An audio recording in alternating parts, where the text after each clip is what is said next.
So hey there fellow YouTubers, it's Frank Bush here again. Just out for a hike in the local area that I live in. And I know it's been a little while since I've done a bushcraft video, and I'm not going to do a full-scale video on this one, but I will stop and show an alternative way to me doing a cook-off, if you will, with some really lightweight gear that's easily portable, that can be used in either an urban or a rural setup that's very low-key and very rapid to use. So stay tuned, and I'll cut scenes and find a better spot to kind of set up with the cameras and that kind of thing, and I'll cut back and kind of walk through the process of exactly how I do that, yeah?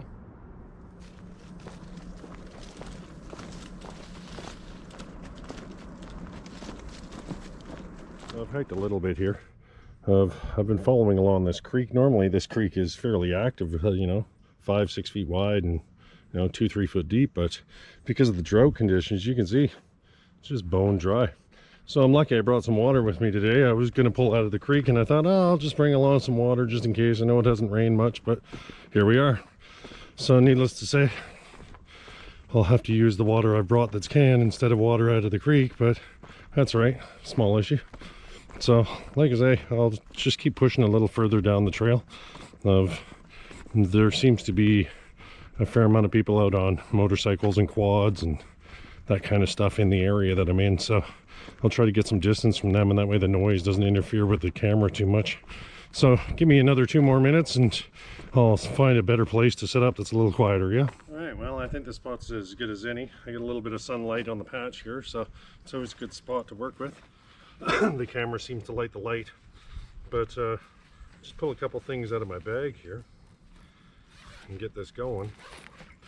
So I've got my pot, which if you've watched previous videos of mine, I use on a frequent basis. I've got my water supply because, well, the creek's bone dry at this point. And then I brought along some skewers.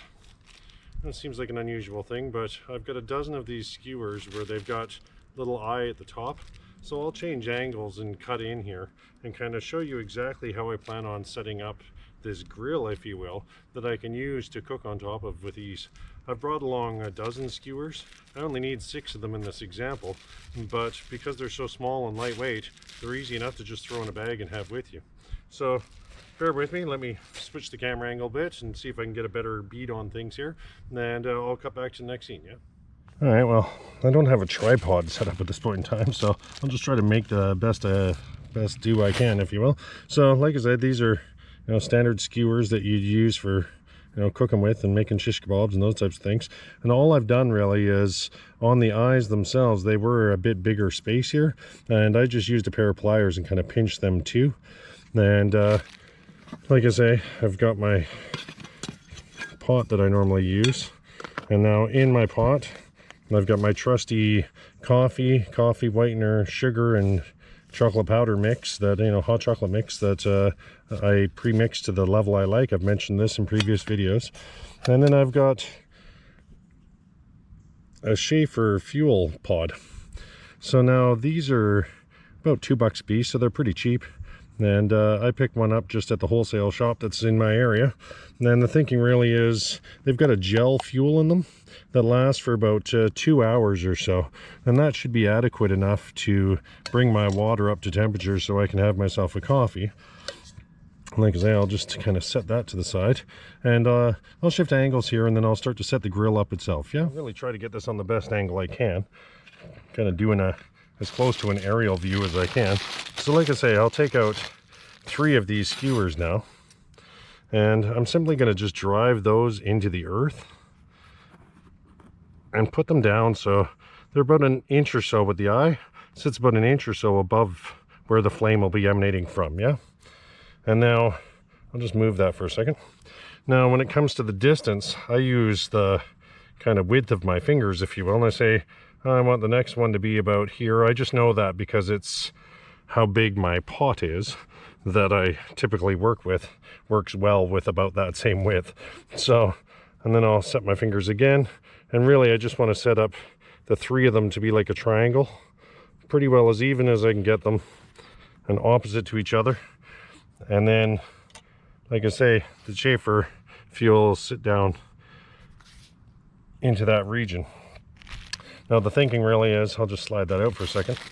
I'm going to take 3 more of these skewers now, and I'm going to just feed one through both eyes. I'll let that kind of sit for a second, because I'm going to have a skewer that goes through this way, and I'm going to have this skewer feed through both of these eyes. And then I'll do the same on this side, where the skewer is going to go through. It's going to come through both of those eyes. And then I kind of see if I can set this back. Sometimes you can and sometimes you can't, depending on how tight it all sits to each other. But in essence, of course, let's just see if I can set that through, put that on, kind of set it into itself. And this is really just for the materials to kind of lock into each other a bit. And I'll just set that skewer where it feeds through. I know I'm not doing this the most elegantly, but that's all right. Kind of feeds through and pops like that. Now everything's kind of locked in place, and I can see that I'm a little high on this side and this side, so I kind of set those as such. It gives me a platform now where I can slide my Schaefer fuel in underneath. And I'll have to switch angles here because the camera's actually sitting on the water bottle. So let me shift angles here and I'll show you the next step. Yeah, but these are all interlocked now to each other, where they're not going to just fall out or any of that business. They're kind of set there, if you will. So like I say, I had to reset the camera back on the water bottle just to prop it up and give me a bit of height.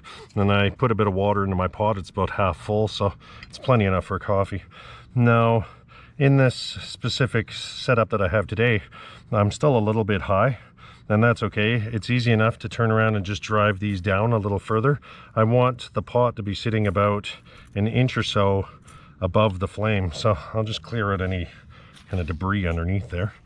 And I want it to be, you know, within reason, relatively close to that flame. I want enough that the oxygen can still get at it, but I want it to be, you know, an inch and a half or so above. One of the good parts about this kind of setup, though, is if instead of using fuel, I was using, and this could be an alcohol stove or other things, but instead of using fuel, if I was using wood, I would raise this whole setup up a couple inches. But one of the handy parts about it is, because I've done it kind of the width, if you will, of my hands, I know that the size of my pot, when I kind of set it in, it locks in really tight. And I'll shift camera angles again here and show you kind of how far above the fuel canister that the pot is sitting, yeah? So as you can see, it's maybe a little more than my thumb's width that the pot is actually sitting above. I might even lower it another 1/4 inch or so, another 1/2 centimeter, that kind of thing. I really want it to be fairly close to the flame, but I still want to have it where enough oxygen is getting in that I'm not going to snub the flame out at all. Yeah? Now that I've kind of set the height of where the grill will be its most effective, I'm just going to use my carabiner I have attached to my keys here. Pop that lid. As you can see, it's like a gel fuel, and like I say, it burns for about 2 hours. And the nice part about it is, if you are only burning for say 15-20 minutes in this, like I'm doing in this example, you can just throw the cap back on, it'll extinguish the flame, and you can move on fairly rapidly. But I'll just pull out my trusty pocket knife now, and I normally carry a little pocket ferro rod on my keychain here. I'm going to show you guys. This is like probably the world's tiniest ferro rod. And like I say, it's just attached to my keys. It's not much bigger than a key. And now what I'll use is, on my multi-tool, I've got a saw blade here. And the type of steel that's on the saw blade works excellent as a striker. So I'll just pop this lid off. Kind of set it to the side. Take my ferro rod.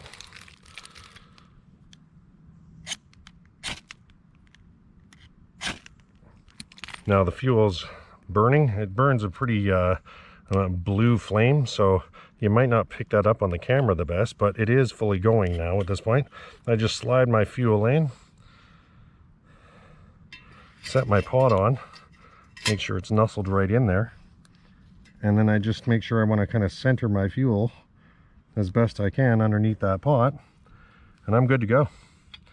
I'll just pop the fuel lid out, put the lid on to make it more efficient to kind of bring this thing up to a boil.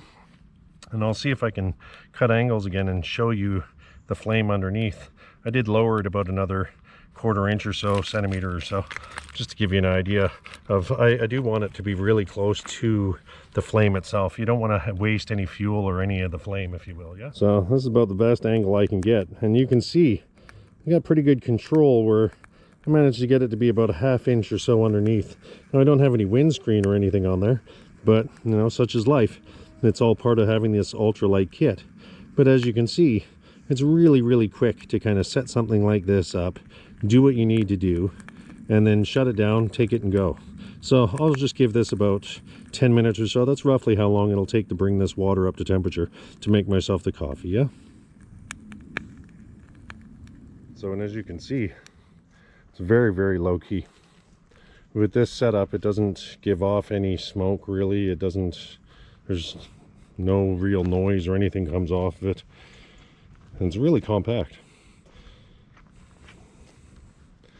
You know, it's one of those things of, if you don't have the budget to turn around and spend hundreds of dollars on getting fancy alcohol stoves and windscreens and all those types of things, those skewers were 10 bucks. That fuel container was 2. You know, for 12 bucks you can do these types of things. Yeah, it's been about 10 minutes now. As you can see, I have a decent amount of steam coming out of it, so it's throwing good temperature. Give it the old faithful pinky test, and it was enough to scald my pinky, so it's always a good sign. And I'll throw my pre-mixed magic. I should have shaken that a bit. Hold on. Let's shake that up. And put a dole in the pot. I always like it a little on the strong side. There you have it. It's just that simple. So, of course, I forgot a spoon, because, you know, you think of everything but the one thing you really need at the end of it. You know, use the back of the skewer. That's always easy enough. Let me take a sip and see if it's strong enough. Oh, perfect. All right. Now, and as you can see, I simply just slide the cap back on, puts the flame out. I'll let that sit now for a minute just to kind of cool down. It doesn't normally take that long. Slide that out.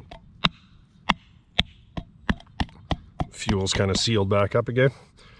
Normally it's warm. It's not enough to burn my hand. It is on the top, but not on the sides. So I'll let that sit and cool before I throw it in my bag. It normally takes about 2 or 3 minutes. And then when it comes to the skewers, as you can see, just kind of pluck them back out of the dirt, and everything just kind of falls apart. I get this last one out.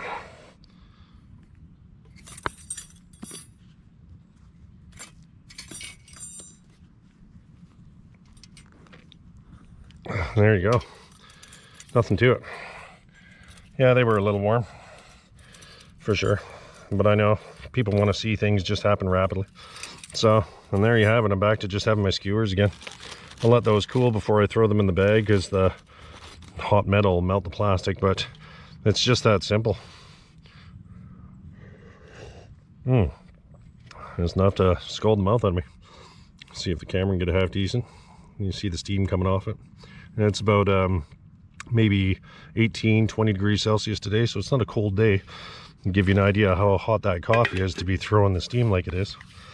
And it's really rapid. Like I say, I could easily just throw this back into the bag in 2 minutes and off I go.